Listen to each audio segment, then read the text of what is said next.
Muito bem. E aí, Lília, temos hoje um convidado... Muito especial. Especial, né? E, particularmente, assim, foi um achado na formação de coaching.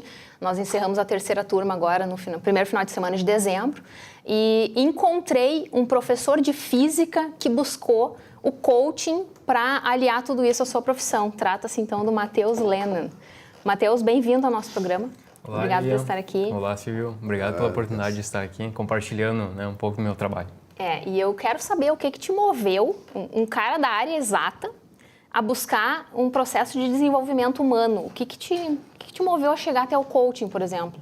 Bom, na verdade, a parte de desenvolvimento humano, eu venho buscado há um tempo, porque eu sempre fui muito questionador, tentar entender como as coisas funcionam, como o universo funciona. E nesse questionamento, então, eu percebi que alguns fatos da minha vida realmente não tinham explicação Não até no meu entendimento. Não era exato. E aí, a partir do momento que eu procurei aí conhecer o que são, quais são os fenômenos que regem tudo isso, foi aí então que eu comecei a entender mais coisas e consegui ter algumas técnicas que eu pudesse aplicar. E na aplicação dessas técnicas na minha própria vida, eu comecei a ver que isso realmente estava funcionando e criava resultados. E eu continuei estudando, nunca parei de estudar. E baseado em todo esse estudo e conhecimento que eu fui adquirindo, aliado à física, esse processo lógico de entendimento, de realmente querer entender o que está acontecendo, foi que eu acabei ver a oportunidade de acabar ensinando algumas pessoas, então instruir algumas pessoas, e eu vi que na vida delas isso também gera resultados. E aí esse ano me veio a oportunidade então de fazer essa formação em coaching, para me tornar então coach. Então foi muito interessante porque eu consegui visualizar através das ferramentas uma forma prática de conseguir colocar todo aquele conhecimento aliado ao que eu já conheço em prática, e isso poder ajudar mais pessoas através desse conhecimento também. E de que forma tu enxerga que a física, por exemplo, justifica a nossa metodologia nas formações? Bom, não só a física, isso é bem complexo, no sentido de que vamos analisar o seguinte, então. Se nós pegarmos um certo violão, e pegarmos uma corda de violão e botarmos duas cordas iguais e vibrarmos uma dessas cordas, a outra corda vai vibrar por questão de ressonância. Então a gente toca uma corda, a outra do lado vai vibrar também. Provoca um efeito na outra. Efeito na outra. Nosso corpo, ele é composto por diversas milhares de moléculas de átomos, e tudo isso está vibrando. O átomo está sempre vibrando, o elétron girando em torno desse núcleo está vibrando, e essa vibração ela sempre ocorre em qualquer objeto com massa. A gente pode não observar esse objeto, mas ele tem essa vibração. Então nós temos o sangue circulando no nosso organismo, nós temos íons circulando nesse organismo que transmite essas informações às nossas células. E aí, assim, vou pegar uma frase do Henry Ford, se você pensa que você pode, ou se você pensa que você não pode, você está certo em ambos os casos. As duas coisas. Justamente... As duas coisas vão dar o resultado. Exatamente. Por quê?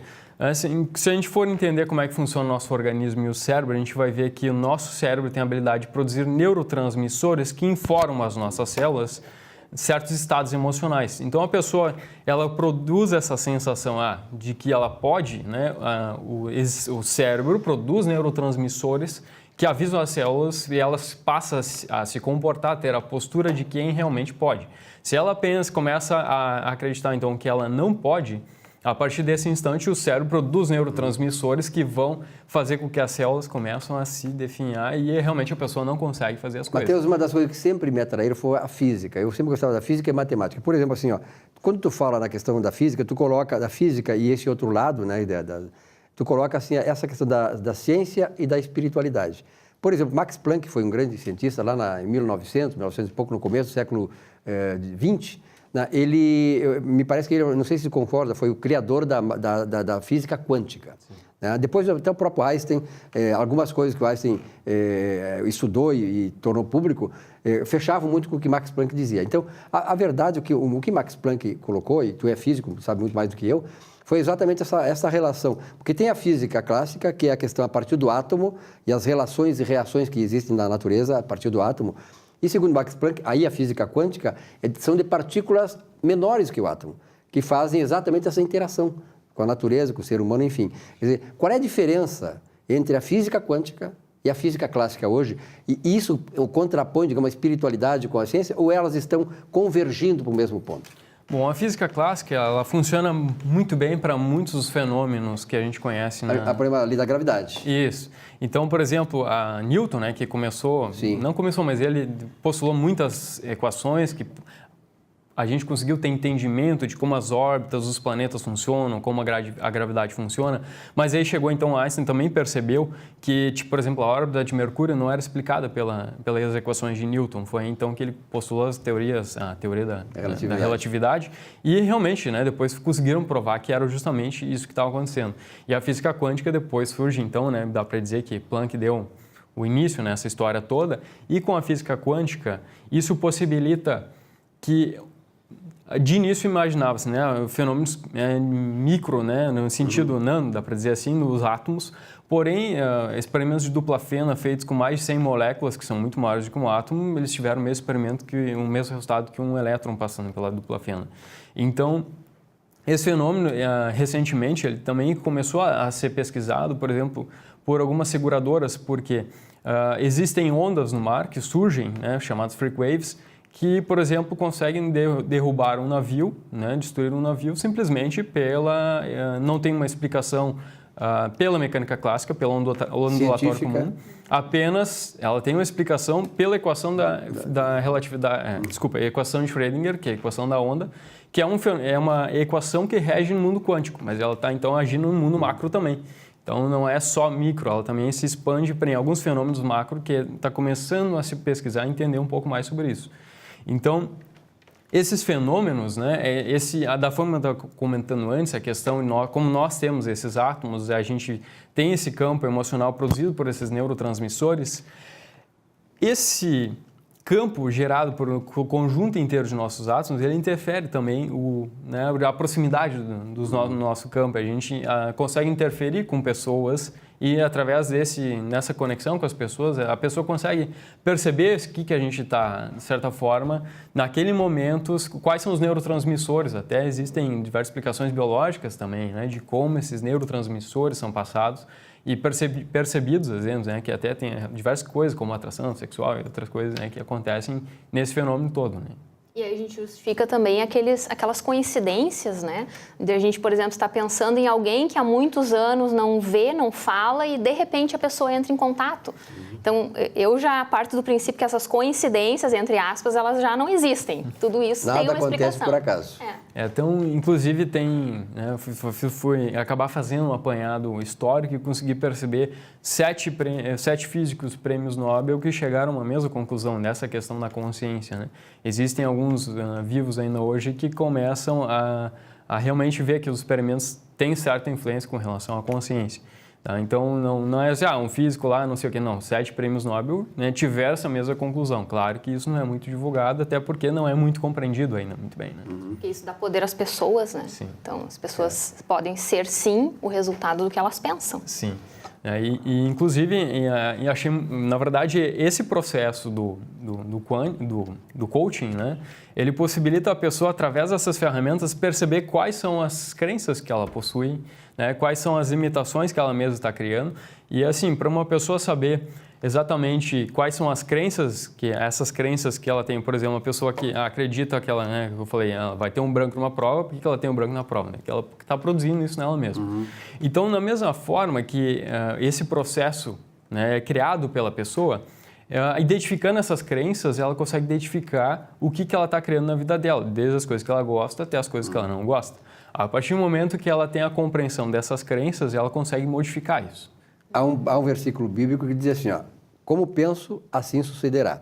Quer dizer, então, isso tudo, isso está muito, digamos assim, se tu pegar para o lado científico, está muito mais para o lado da ciência, da física quântica, né, do que da ciência clássica, da física clássica. Mas hoje tu vê, assim, os professores, os cientistas, né, estão começando a perceber que a ciência, ela não explica tudo dentro da própria ciência, né? Então, aí veja-se essa questão da física quântica. Eu acho fantástico essas novas descobertas. Eu tenho a certeza que se o Einstein vivesse hoje, ele estaria comprovando, e o Max Planck, claro, os físicos, Newton, né, estariam hoje comprovando na prática aquilo que ele lá na teoria, há séculos atrás, vaticinaram. Inclusive, Bom, na verdade a ciência é uma busca incessante pela verdade, né? Então, ao menos deveria ser, né? Uma busca incessante pela verdade, independente do que nós acreditamos. Nunca se vai chegar praticamente, né? Mas... Independente do que nós acreditamos hoje como sendo verdade, nós temos que buscar compreender a verdade. A verdade é a luz do nosso conhecimento hoje. Isso. Né? Então, essa busca, essa compreensão do que está acontecendo aqui, e vou vou esquecer um pouco o que eu compreendo hoje, o que eu já ouvi falar que é certo, o que eu ouvi falar que é errado, que não são essas crenças que, de certa forma, impedem com que nós descobramos o que realmente é a verdade. Então, a partir do momento em que, ok, vamos olhar isso aqui como análise de um cientista, o que realmente está acontecendo aqui? Depois eu vou tentar encaixar as diversas teorias e leis compreendidas e ver o que realmente está acontecendo, o que não está acontecendo. E aí conseguir tirar, né, o maior proveito daquele fenômeno e entender aquilo. Porque se eu for diretamente buscar compreender aquilo baseado em tudo que acredito ser verdade, né, e o que realmente eu estou avaliando? Eu estou procurando comprovar o que eu acredito ser verdade ou estou procurando conhecer a verdade? Precisa se abrir um pouco mais, né? Sim. E o Matheus trabalha também com palestras. Passa o teu contato para o nosso telespectador. Sim. Bom, eu vou passar então a minha página no Facebook, Matheus Lehnen, Matheus com TH, Lehnen, L-E-H-N-E. Vou botar embaixo para vocês confirmarem. Ótimo. Né? Então, pode entrar na página, entrar em contato comigo. Se quiser saber como o coaching e como esses conhecimentos podem modificar a sua vida, então pode entrar em contato. Eu não sei se eu resumiria aqui o que o Matheus trouxe para nós aqui, né, Lili? Mas então aqui, pense sempre no melhor para você. E você vai se dar bem. Na melhor possibilidade vai dar certo. Exatamente. Por que não arriscar? Não pode pensar. Porque, na verdade, é o seguinte, eu vejo assim, nós vivemos num mundo de incertezas, né? Nós vivemos num mundo de incertezas. Mas essas coisas que ele traz aqui é como a fé. A fé é uma certeza. Se tu coloca assim, eu quero isso, eu vou buscar isso, vou ter isso, tu acaba conseguindo isso, entendeu? Então, eu acho que esse é o grande dilema das incertezas e da fé, da certeza que você quer. Então, obrigado por ter comparecido aqui e passado para nós, para o nosso espectador, para nós especialmente também, né, Luília? É importante que nós aprendamos um pouco os ensinamentos trazidos aqui pelo Matheus e também repassemos isso para vocês, porque nós queremos que você se dê bem na vida, que nós queremos que as pessoas, porque quanto mais as pessoas se derem bem, melhor vai ser a civilização, melhor vai ser a relação da sociedade, melhor a sociedade vai ser mais próspera, prosperidade é maravilhoso, né? Enfim, então, parabéns, obrigado. Obrigado. E virá mais espero vezes, que virá, né? A propósito, convidei o Matheus para palestrar em todas as minhas turmas lá no Vale dos Sinos, nas formações. Só, que legal. Muito bom. Parabéns, um grande abraço, Matheus. Obrigada, Matheus. Um rápido intervalo, voltamos em seguida.